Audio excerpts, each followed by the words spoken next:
Syekh Bahauddin Naqsyibandi adalah samudra ilmu yang tak bertepi. Ombaknya dianyam oleh mutiara ilmu ilahi. Beliau menjernihkan kemanusiaan dengan samudra kemurnian dan kesalehan. Beliau melepaskan dahaga jiwa dengan air yang berasal dari dukungan spiritualnya. Seisi dunia, termasuk samudra dan benua, berada dalam genggamannya. Beliau adalah bintang yang berhiaskan mahkota petunjuk. Beliau mensucikan seluruh jiwa manusia tanpa kecuali dengan nafas sucinya.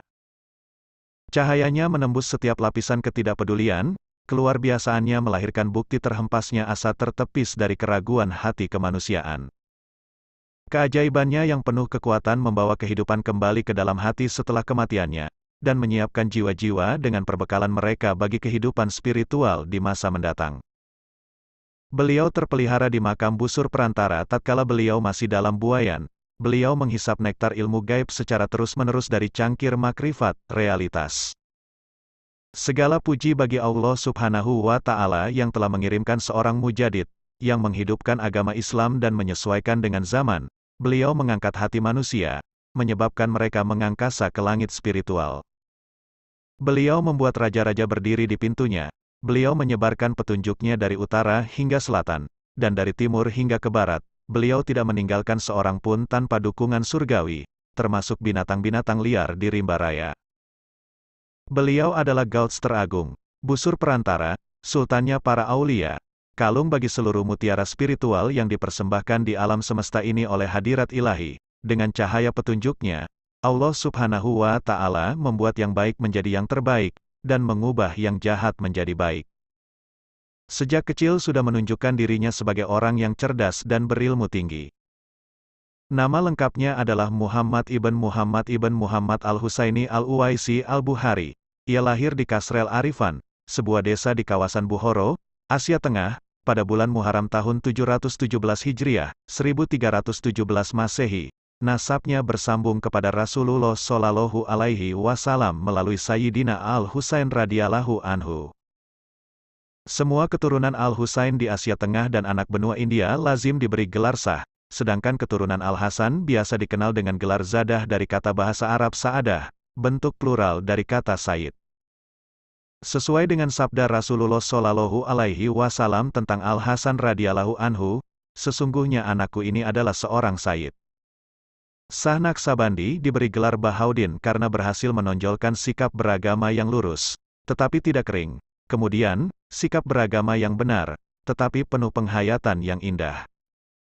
Pada masanya, tradisi keagamaan Islam di Asia Tengah berada di bawah bimbingan para guru besar sufi yang dikenal sebagai khawajakan, bentuk plural dari khawaja, atau hoja dalam bahasa Persia berarti para kiai agung.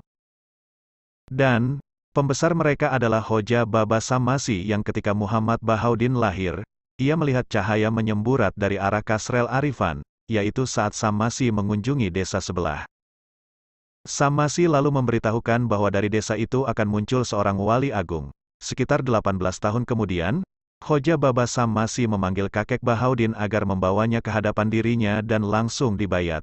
Ia lalu mengangkat Bahauddin sebagai putranya. Sebelum meninggal dunia, Baba Sammasi memberi wasiat kepada penggantinya, Said Amir Kulal, agar mendidik Bahauddin meniti suluk sufi sampai ke puncaknya seraya menegaskan, semua ilmu dan pencerahan spiritual yang telah kuberikan menjadi tidak halal bagimu kalau kamu lalai melaksanakan wasiat ini. Bahauddin pun berangkat ke kediaman Said Amir Kulali di Nasaf dengan membawa bekal dasar yang telah diberikan oleh Baba Sammasi. Sammasi menyatakan jalan tasawuf dimulai dengan menjaga kesopanan tindak tanduk dan perasaan hati agar tidak lancang kepada Allah, Rasulullah, dan Guru. Bahauddin juga percaya bahwa sebuah jalan spiritual hanya bisa mengantarkan tujuan kalau dilalui dengan sikap rendah hati dan penuh konsistensi. Karena itu, melakukan makna eksplisit dari sebuah perintah barangkali harus diundurkan demi menjaga kesantunan. Inilah yang dilakukan oleh Bahauddin ketika dihentikan oleh seorang lelaki berkuda yang memerintahkan dirinya agar berguru pada orang tersebut, dengan tegas. Tetapi sopan, ia menolak seraya menyatakan bahwa dia tahu siapa lelaki itu.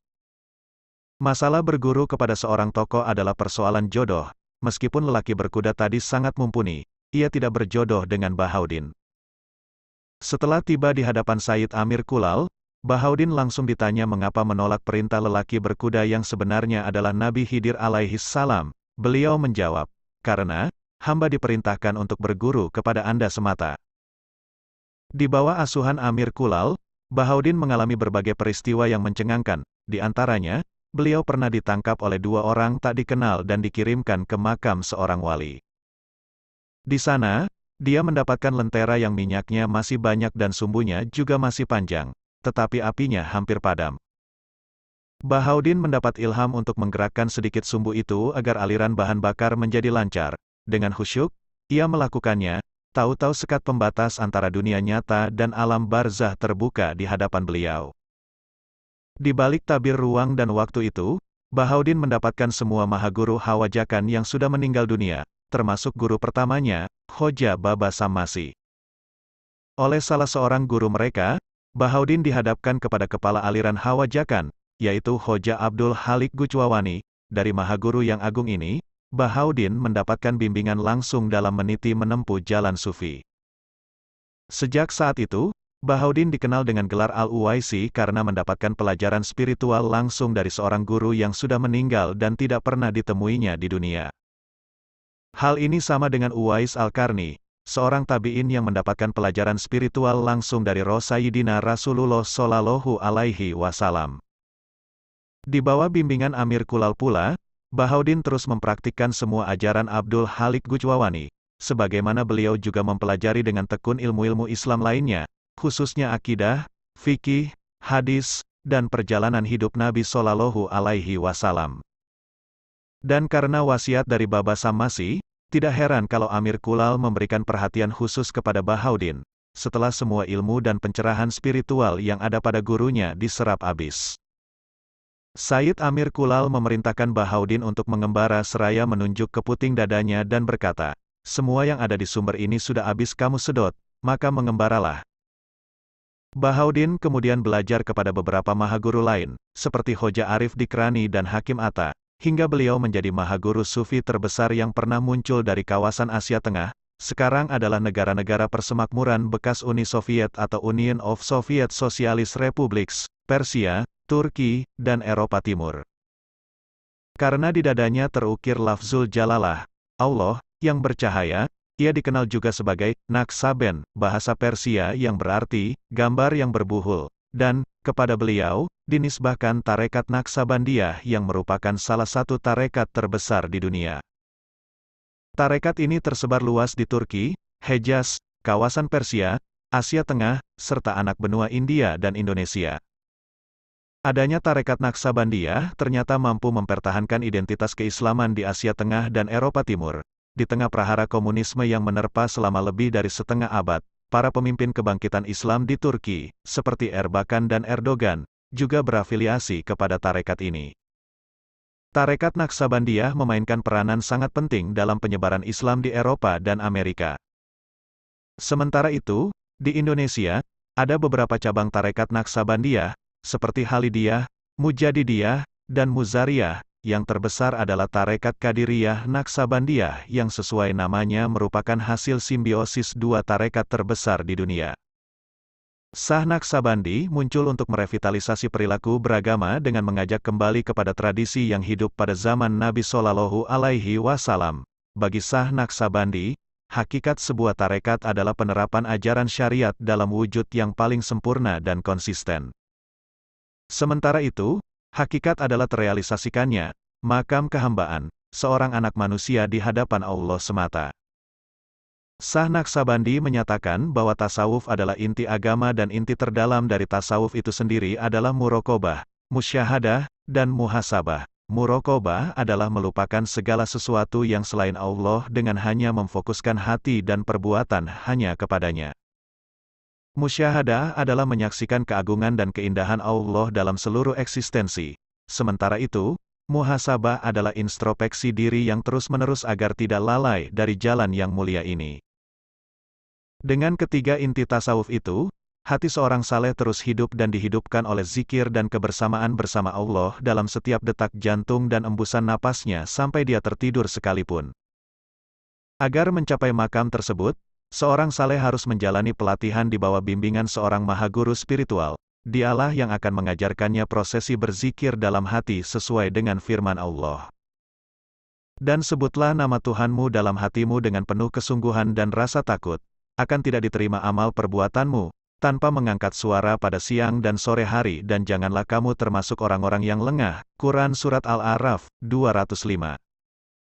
Zikir dalam hati dipilih karena silsilah utama tarekat ini bersambung melalui Abu Bakar As-Siddiq. Metode zikir ini diajari oleh Rasulullah dan berbeda dengan tarekat lain yang semuanya bersambung melalui Ali bin Abi Thalib yang diajari berzikir dengan menggunakan suara jelas.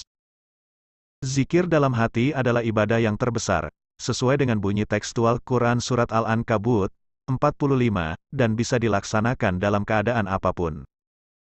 Zikir dalam hati yang dilakukan oleh seorang Naqsyabandi menggunakan lafzul jalalah, Allah, dan la ilaha illallah yang dilafalkan dengan cara tertentu sebagaimana diajarkan langsung oleh seorang mahaguru sufi, syekh. Dengan prosesi zikir ini, seorang Naqsyabandi meniti tangga-tangga makrifat.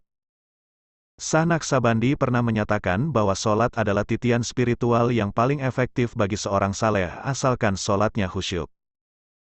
Untuk mewujudkannya, seorang saleh diharuskan mengonsumsi makanan yang halal baginya dan tidak pernah lalai mengingat atau bersama dengan Allah dalam kesehariannya, lebih khusus lagi saat berwudu serta bertakbiratul ihram.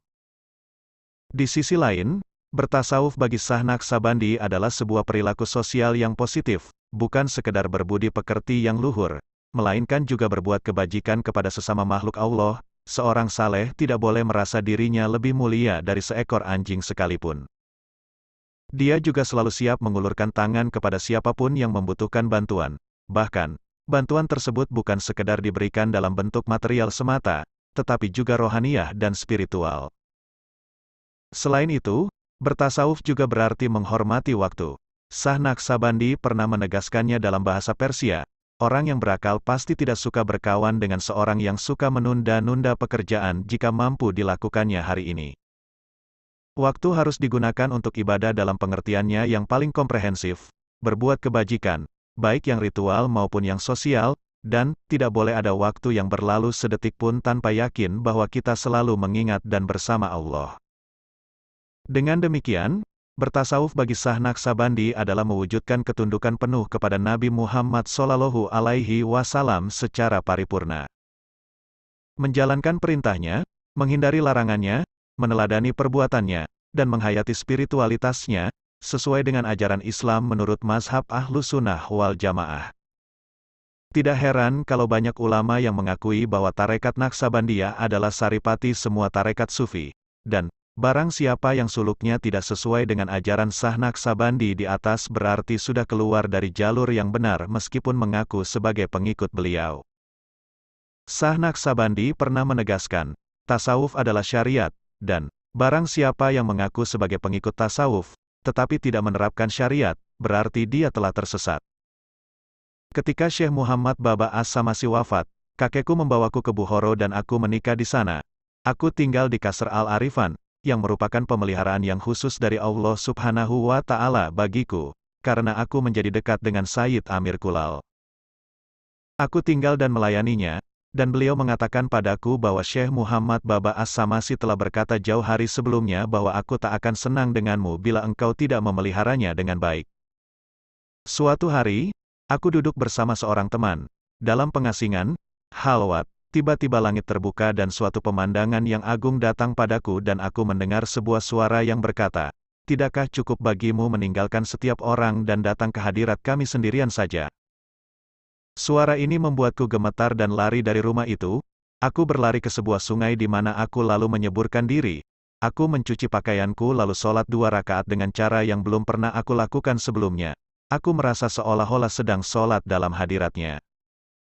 Segalanya begitu terbuka ke dalam hatiku dalam bentuk tanpa sekat, kasif, seluruh semesta lenyap dan aku tak menghiraukan segala hal kecuali berdoa ke hadiratnya. Di awal keadaan ketertarikanku, aku pernah ditanya, "Mengapa engkau ingin memasuki jalan ini?" Aku menjawab, "Agar segala yang aku katakan dan aku kehendaki akan terjadi." Aku dijawab, "Itu mustahil, segala yang kami katakan dan segala yang kami kehendaki, itulah yang akan terjadi." Dan aku berkata, "Aku tak bisa melakukan hal itu." aku harus diizinkan untuk berkata dan untuk melakukan segala yang aku suka, atau, aku tak menginginkan jalan ini. Lalu aku menerima jawabannya, tidak bisa. Segala yang kami kehendaki untuk dikatakan dan apapun yang kami kehendaki untuk terjadi pastilah terucapkan dan terjadi. Lalu aku berkata lagi, segala yang aku katakan dan segala yang aku kerjakan itulah yang pasti terjadi. Kemudian aku pun ditinggalkan sendirian selama 15 hari, hingga aku menderita depresi yang luar biasa. Kemudian aku mendengar sebuah suara, "Wahai Bahauddin, segala yang kau inginkan, akan kami kabulkan." Aku amat bergembira. Aku berkata, aku ingin diberi sebuah tarekat yang akan memimpin semua orang yang berjalan di atasnya akan langsung menuju ke hadirat ilahi. Dan aku melihat suatu pemandangan yang agung dan sebuah suara berkata, yang kau minta telah dikabulkan. Suatu saat aku sedang mengalami ekstase dan tanpa akal pikiran, tidak sadar, berpindah dari sini ke sana, tak menyadari apa yang tengah kulakukan, kakiku robek dan berdarah karena duri pada saat gelap, aku merasa diriku ditarik ke rumah syekhku, Sayyid Amir Kulal. Saat itu malam sungguh gelap tanpa bulan dan bintang, udara amat dingin dan aku tak memiliki apapun kecuali sebuah jubah kulit yang sudah usang. Ketika aku tiba di rumahnya, aku menemukan beliau sedang duduk bersama para sahabatnya. Ketika beliau melihatku, beliau berkata kepada para pengikutnya, bahwa dia keluar. Aku tak menginginkan dia berada di rumahku. Mereka lalu mengeluarkan aku dan aku merasakan ego berusaha menguasaiku, mencoba meracuni kepercayaanku kepada syekhku. Pada saat itu hanya perlindungan Allah dan rahmatnya lah satu-satunya pendukungku dalam menerima penghinaan ini demi Allah dan demi syekhku. Lalu aku berkata pada egoku, aku tak memperkenankanmu untuk meracuni kepercayaanku terhadap syekhku. Aku begitu lelah dan tertekan sehingga aku merendahkan hati di depan pintu kesombongan, meletakkan kepalaku di bawah pintu rumah guruku, dan bersumpah dengan nama Allah bahwa aku tak akan pindah sampai beliau menerimaku kembali. Salju mulai turun dan udara yang begitu dingin menembus tulangku, membuatku gemetar dalam gelapnya malam. Bahkan cahaya rembulan pun tak ada untuk sedikit membuatku merasa nyaman. Aku ingat keadaan tersebut, hingga aku membeku. Namun cinta akan pintu ilahi syekhku yang ada dalam hatiku, membuatku tetap hangat. Subuh pun datang dan syekhku keluar dari pintu tanpa melihatku secara fisik. Beliau menginjak kepalaku, yang masih berada di bawah pintunya. Merasakan adanya kepalaku, dengan segera beliau menarik kakinya, membawaku ke dalam rumahnya dan berkata kepadaku, "Wahai anakku, kau telah dihiasi dengan pakaian kebahagiaan, kau telah dihiasi dengan pakaian cinta ilahi, kau telah dihiasi dengan pakaian yang tidak pernah aku dan syekhku kenakan. Allah senang denganmu, Rasulullah senang denganmu, semua syaikh dari mata rantai emas senang denganmu." Kemudian dengan telaten dan sangat hati-hati beliau mencabuti duri-duri dari kakiku dan membasuh lukaku. Pada saat yang sama beliau menuangkan ilmu pada hatiku yang tak pernah aku alami sebelumnya. Hal ini membukakan suatu pandangan di mana aku melihat diriku memasuki rahasia Muhammadun Rasul Allah. Aku melihat diriku memasuki rahasia ayat yang merupakan hakikat Muhammadiyah, realitas Muhammad. Hal ini mengantarkan aku untuk memasuki rahasia dari La ilaha illallah yang merupakan rahasia dari wahdaniyah, keunikan Allah.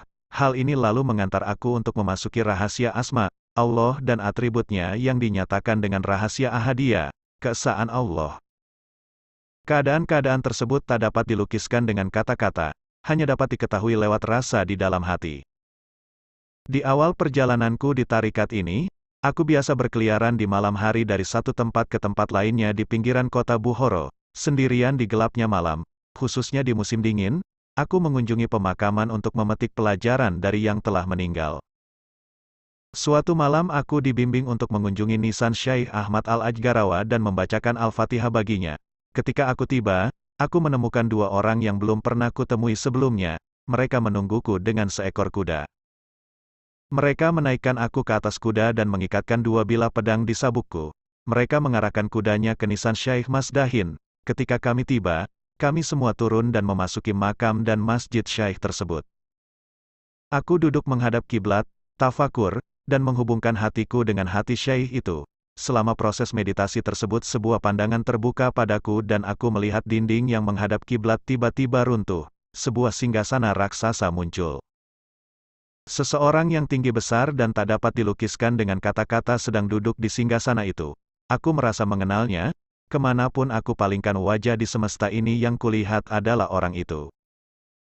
Di sekelilingnya terdapat kerumunan besar yang terdiri dari syaikh-syaikhku, Syaikh Muhammad Baba As-Samasi dan Said Amir Kulal. Kemudian aku merasa takut dengan orang yang tinggi besar itu sementara pada saat yang bersamaan aku juga merasakan cinta terhadapnya. Aku memiliki ketakutan akan kehadirannya yang makin membesar dan cinta kasih akan kecantikan dan pengaruhnya.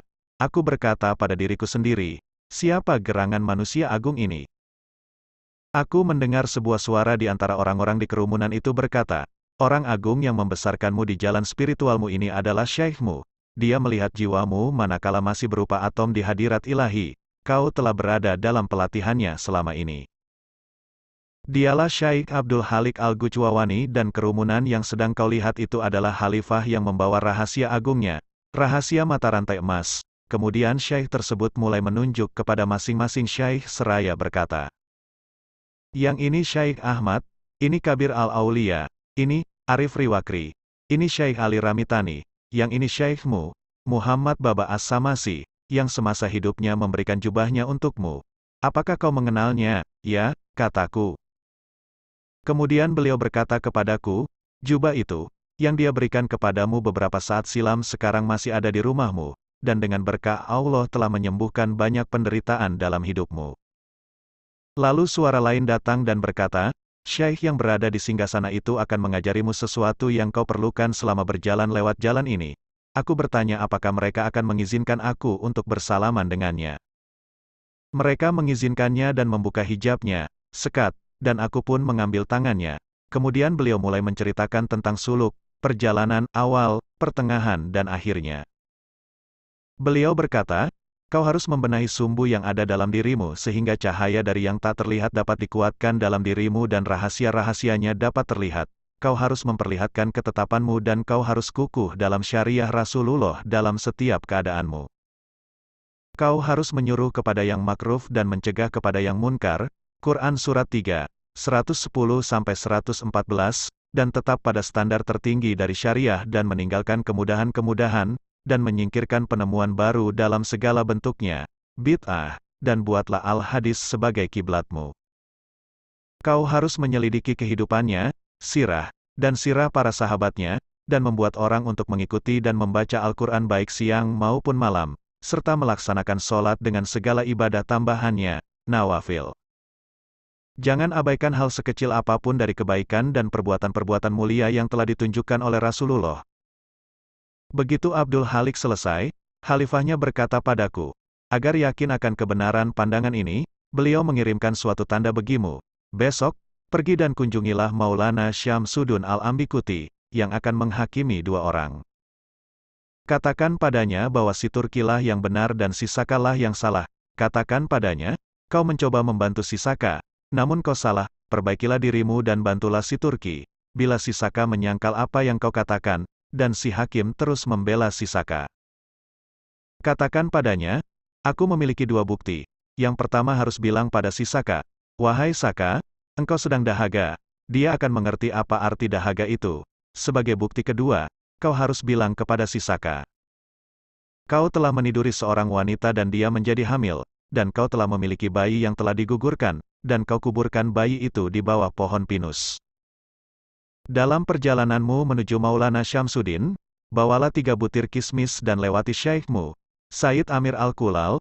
Dalam perjalananmu menuju beliau kau akan bertemu dengan seorang syaikh yang akan memberimu sebantal roti. Ambillah rotinya dan jangan bicara sepatah kata pun dengan syaikh tersebut.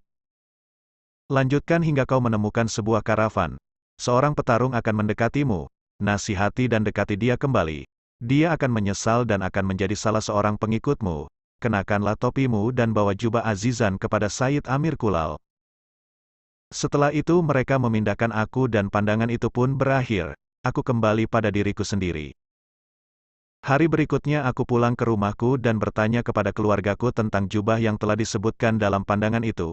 Mereka membawanya ke hadapanku dan berkata, ini telah ada di sana sejak lama sekali. Ketika aku melihat jubah itu keharuan yang mendalam melandaku. Aku mengambil jubah itu dan pergi ke desa Ambikata, di pinggiran Buhoro, menuju Masjid Maulana Syamsuddin. aku sholat fajar bersamanya dan kemudian aku menyampaikan tanda yang sangat membuatnya terkejut.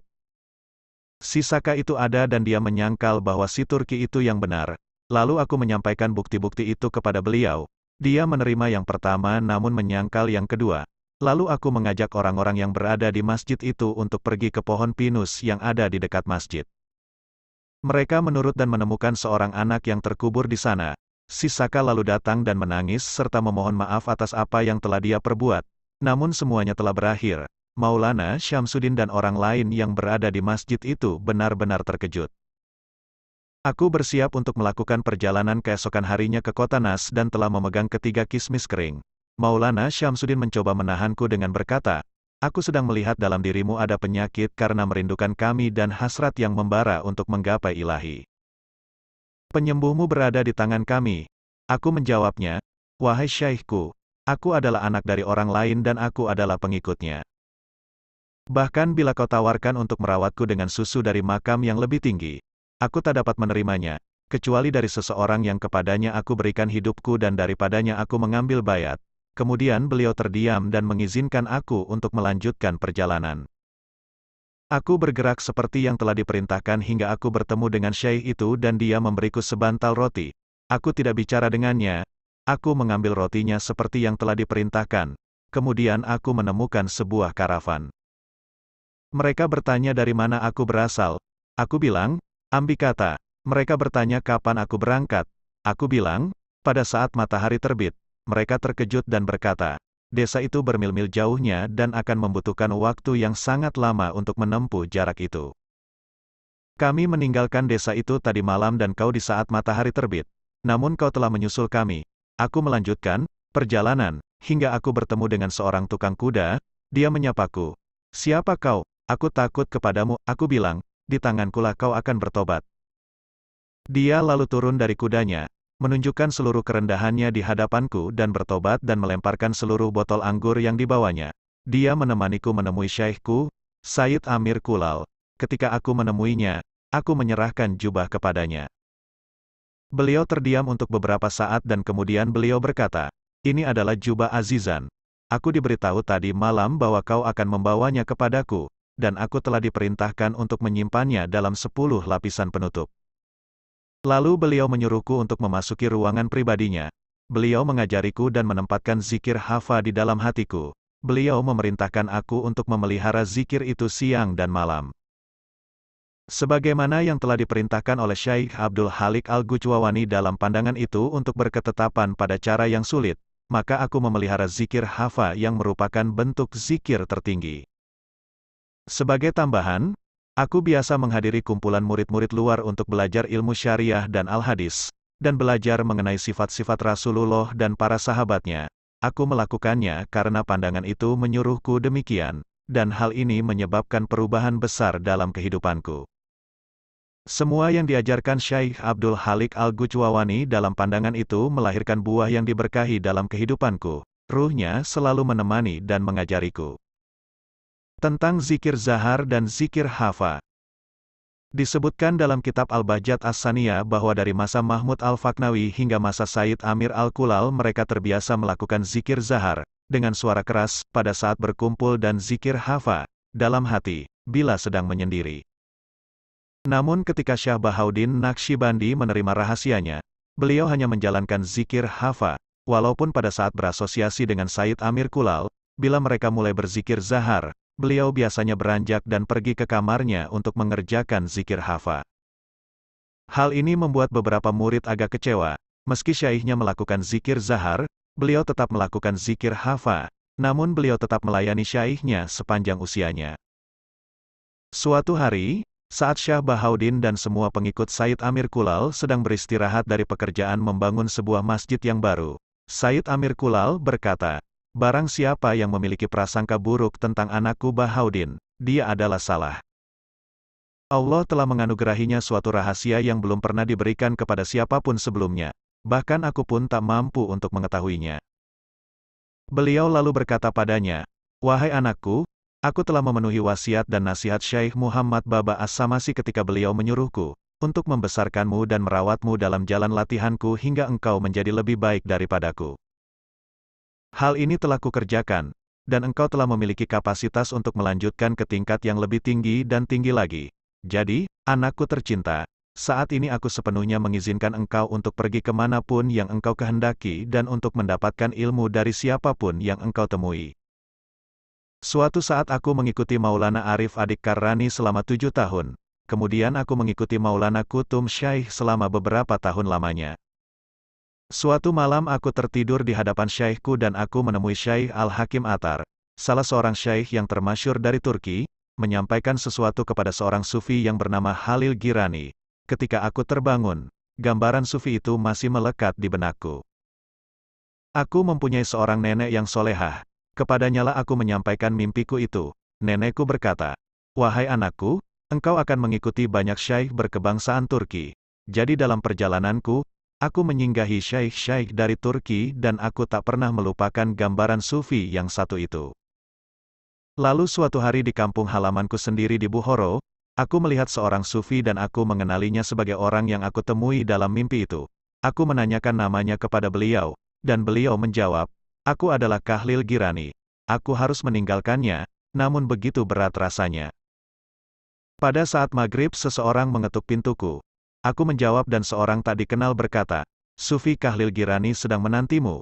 Aku begitu terperanjat, bagaimana orang itu telah menemukanku. Aku membawa sebuah hadiah, dan pergi bersamanya. Ketika aku sudah berada di hadapannya, aku lalu menceritakan mimpi itu. Beliau berkata, "Tak perlu kau ceritakan mimpi itu karena aku sudah tahu." Hal ini lebih melekatkan hatiku kepada beliau. Bersamanya, beberapa pengetahuan gaib yang baru dibukakan ke dalam hatiku. Beliau selalu merawatku, memujiku, dan mengangkatku. Penduduk Transoksiana menempatkan beliau sebagai raja mereka. Aku terus menemani beliau, walau dalam masa kesultanannya. Hatiku tumbuh dalam cinta kepada beliau lebih dan lebih lagi dan hatinya telah mengangkatku ke pengetahuan yang lebih tinggi lagi.